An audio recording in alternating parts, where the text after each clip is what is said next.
All right, back to your first alert forecast, all-important forecast. Big holiday time. People moving every which way. Rob Marciano is in tonight for Lonnie.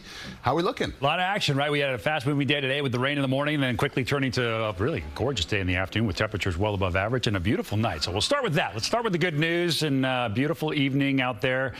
Gotham all lit up in all its glory, mostly clear. At Central Park, 48 degrees. So a little chillier tonight than it was last night. So you feel that difference, right? As far as the high temperature earlier, it was 58 degrees. That's 8 degrees above average and certainly warmer than yesterday. And tomorrow, I think we'll start to see temperatures drop a little bit. Actually, I'm not sure we're going to see 58 for a while. So hope you enjoyed it. All right, travel weather tomorrow looks to be great. All right, that storm we talked about is not going to bother us at all tomorrow. If you're traveling west on I-80, you're fine. If you're heading north on I-87, you're fine. At least tomorrow, temperatures will be 40s and 50s, so seasonally cold. Fast forward to Thursday, Thanksgiving Day, and then this is just a big mess. We've got green, we've got white on the map. You're heading up by Route 17 through Binghamton. You'll probably run into some snow. You go north of Poughkeepsie, you'll start hitting some snow. Mostly wet snow that's not doing a whole lot on the pavement, at least on the highways, but you get into the Catskills, it's going to be a bit of a problem. All right, how about the wind on Thanksgiving morning? The threshold for taking down those balloons is 23-mile-an-hour sustained winds gusting to 34.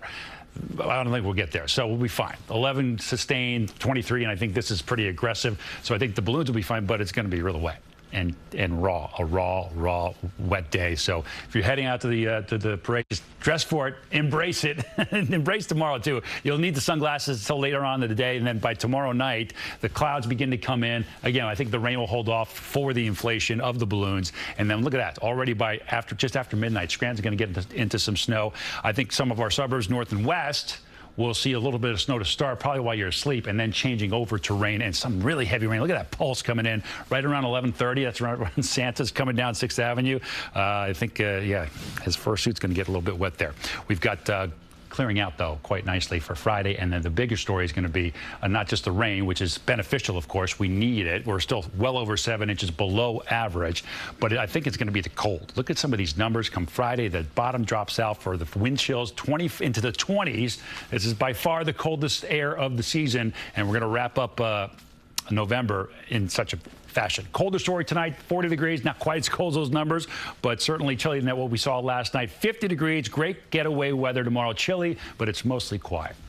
Here's your 7-day forecast. First alert weather day for Thursday. We highlighted all that misery, but you're around friends and family. Hopefully, get there safely. Be careful. 47, 41, 39. My goodness, December 1st is coming in, well, like winter. So we've got that. Just be careful out there. You know, when the leaves get wet on the pavement, it's so slick. So the fire season seems like ancient history right about now, right? Just the other day. It changed quickly. Yeah. Thank you, Rob. And be sure to tune in to our Thanksgiving Eve celebration tomorrow night, 5:30 p.m. Dick Brennan and Jessica Moore will co-host the special live from the balloon inflation on the Upper West Side, right around the museum. You can watch it on the air and streaming on our streaming channel, CBS News New York. You can also join them in person if you'd like. That's true. Go up and say hi. Get on TV.